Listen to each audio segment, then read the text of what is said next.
Hi friends, this is Harry. Cinema bus அப்டேட்டில் அடுத்தது ஒரு முக்கியமான ஒரு அப்டேட்டோடு வந்திருக்குங்க.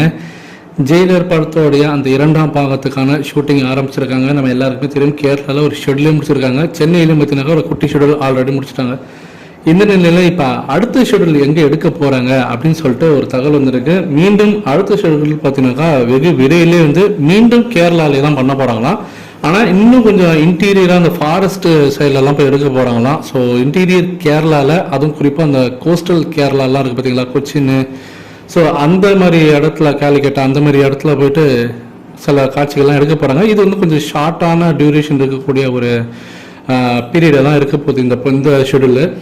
இதில் முக்கியமான நபராக பார்த்தீங்கன்னாக்கா பாலகிருஷ்ணா அவர்கள் கலந்துக்கிறதுக்கு நிறைய வாய்ப்புகள் இருக்குது. ஏன்னா சமீபத்தில் தான் பாலகிருஷ்ணாகிட்ட நம்ம இவர் பேசியிருக்காரு, யார், நம்ம நெல்சன் அவர்கள் பேசிட்டாரு. ஸோ அவரும் இந்த படத்தில் நடிக்கிறதுக்கு சம்மந்தம் தெரிவிச்சிருக்காங்களாம். ஏறத்தாழ அவருக்கு சம்பளம் மட்டுமே 50 கோடி ரூபா வரைக்கும் பேசியிருக்காங்க. அதையும் ஃபைனலைஸ் பண்ணிட்டாங்க. அதை அவர் வாங்கிக்கிறதுக்கு ஒத்துக்கிட்டாரு. கிட்டத்தட்ட ஒரு 3 வாரம் அவர் கால்ஷீட் தர்றாரு. அவர் ரஜினி சார் படம்ன்றதுனால நான் ஒரு எக்ஸ்டர்னல் கேமியோ மாதிரியே கூட நான் பண்ணுறேன், எனக்கு ஒரு 4-5 சீன் கூட தாங்க, நான் வரேன் அப்படின்ற மாதிரி அவர் சொல்லவே சன் பிக்சர்ஸுக்கு ரொம்ப ஹாப்பி. ஸோ இப்போ அவருடைய காட்சிகளில் பார்த்தீங்கன்னா இன்னும் கொஞ்சம் எக்ஸ்டெண்ட் பண்ணி ஒரு கொஞ்சம் லென்த்தாக வைக்கலாம் அப்படின்ற மாதிரிலாம் கூட நெல்சன் அதற்கான ப்ரிப்பரேஷன், அதற்கான கொஞ்சம் ரீஒர்க்ஸ்லாம் பண்ணியிருந்தாராம்.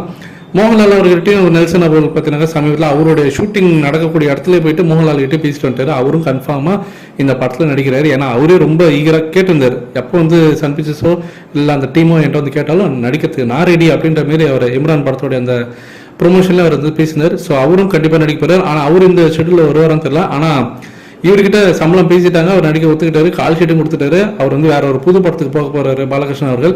அந்த படத்துக்கு போகிறதுக்கு முன்னாடி இந்த நெல்சனுடைய இந்த ஜெயிலில் செகண்ட் பார்ட்டில் நடிச்சு கொடுத்துட்டு நான் போயிடுறேன் அப்படின்ற மாதிரி சொல்லிருக்காராம். ஸோ கேரளாலாம் அந்த ஷூட்டிங் எடுக்க போகிறதாக இப்போ தகவல் வந்திருக்கு.